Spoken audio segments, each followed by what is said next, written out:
Yes, here we are again for the third time in 4 years. The NSL Championship decider comes to Subiaco Oval. 40,000 at Subi, a full house. Will it be third time lucky for the Perth Glory?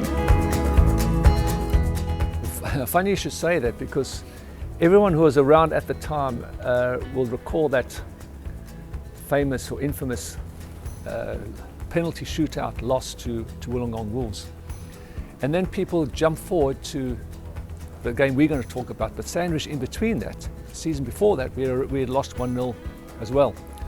So it was mooted in some corners and some circles. You know what rumours start, and then they gather momentum that the team were chokers and we couldn't get it over the line.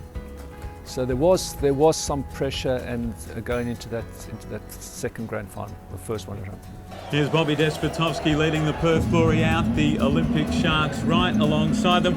I remember my words in the newspaper that you know, if we don't win this one, that little monkey on our back is going to turn into gorilla, because it was pressure on us, especially you playing at home. You know, so you have to deliver, especially after, like Mich said, after what we experienced 2 years before that. You know, it's losing on penalties after 3-0 up. No, I didn't feel that, but what I do recall is the pressure that the players were under, and that's something that's benefit from a little experience. So I could, you know, normally you try and get the players up for the game, up for the occasion. Well, it was a grand final at home.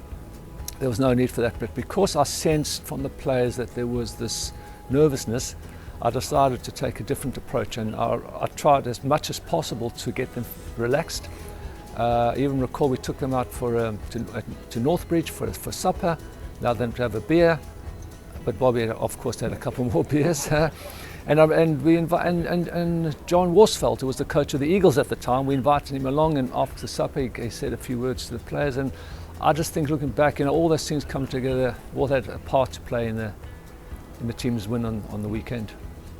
Look, like Mich said, it was a lot of pressure on the squad to deliver because of the previous failures. But that night, especially when we went for dinner and stuff like that, we didn't realise how big that was and how much sort of played on our minds. And obviously, John Worsford, what he said to us, that you're not going to remember much of the day if you win the game, and he doesn't remember many of his days, how the days sort of are gone on after he won the grand final with the Eagles, and that didn't resonate with us until we deliver some years later. You know, it's like, okay, he's a smart man and he's a good footballer, and you know what Mich did as a coach of that group, putting us in the right frame of mind and relax us before the game was masterstroke. For me, it's an individual thing. I didn't want to blanket the team and say we're going to do this or we're going to do that. Every player's got his own routine. Every player's got his own frame of mind, and players generally are quite superstitious, so they want to do their own thing. And you just listen. There was such a top group of players, such a top team, that you just really basically let them get on with it. There wasn't too much to say on the day of the game. I usually just you know, get up in the morning, have a breakfast, and then kick everybody out of the house. So everybody was gone, and yeah, I just relaxed and watched TV and watched golf on TV or whatever it was. It was a normal sort of a preparation for the game, but all the preparation was actually done before. You know, with you know, good training week. You know, we had momentum, like you said, coming into the grand final. We knew what it was at stake, and you know, supper before was putting us in the right frame of mind, relaxed frame. Yeah, it wasn't a problem.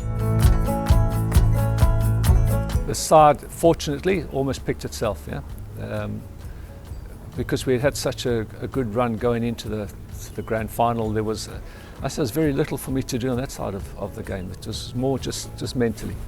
The talent was there, the ability was there.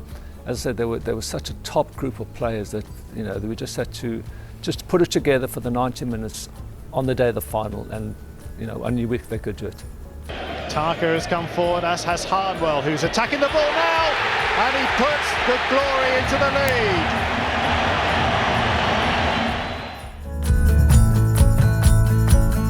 I always watched the game from an elevated position. I always watched from the grandstand, and there was a period in the second half when I just didn't like what I was seeing, and I just couldn't take it anymore. So I remember going downstairs because I wanted us to stay on the front foot. You know, it's cup football. We were dominant in that game, but one cup football, one breakaway, and that goes 1-1. The whole momentum changes. So I really wanted us to try and stay aggressive and try and get that second goal. So I went down to the touchline, I think for the first time ever, and the second goal, I'm not sure exact minute, but the second goal, Damien Morris scored, but it seemed to take forever for the ball to go in the net. Yeah, he was very slow. Oh, that's a brilliant run by Miller. Here is Murray.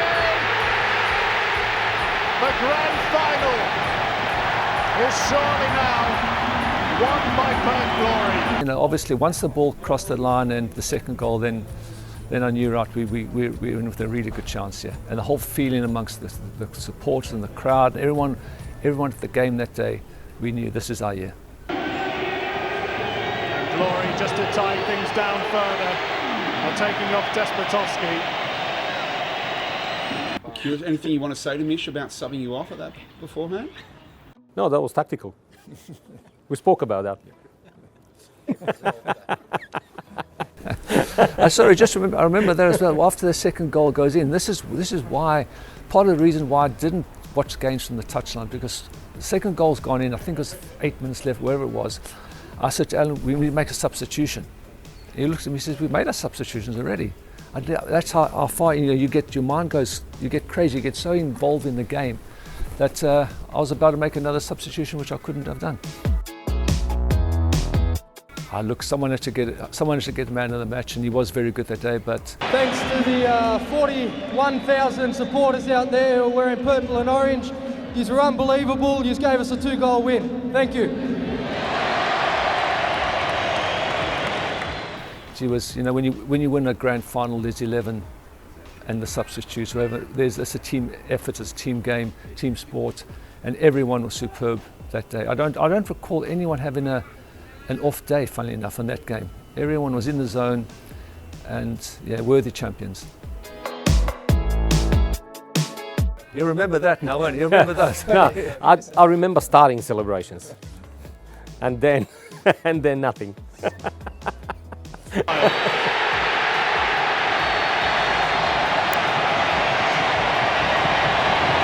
Glory are the NSL champions.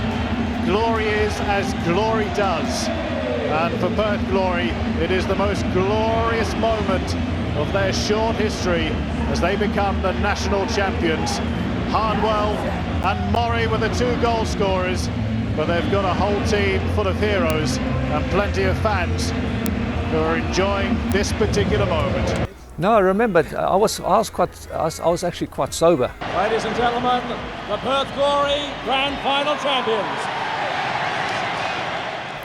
And I just wanted to take everything in, because it was obviously the group of players who were very important, but everyone associated with the club. You mentioned Win Russell and everyone who played their part, and of course to do it at home in front of our supporters in a packed Subiaco was special, and the feeling of joy, not only from that weekend but for a few weeks after that, I think was just a great lift for everyone in Perth.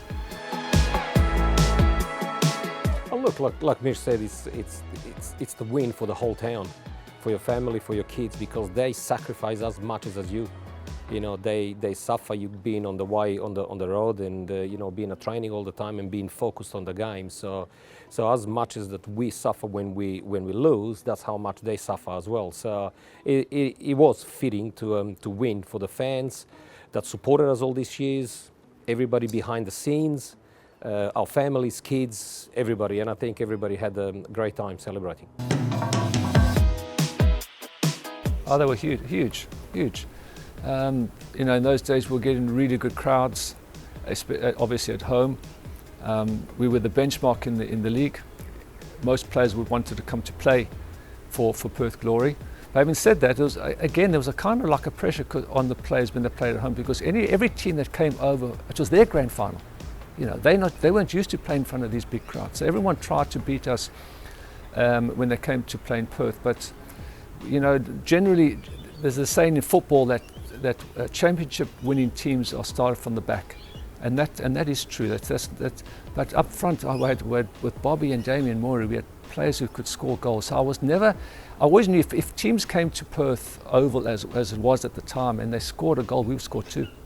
If they scored two, we would score three. And that's what our supporters wanted. That's what the fans demanded. They wanted to see action, wanted to see lots of goals, and that's why we purposely scored. I don't know how many, but we scored a lot of goals that season.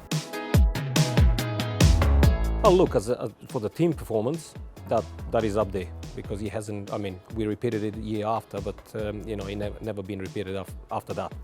So as a player in that team, it's a special moment for everybody.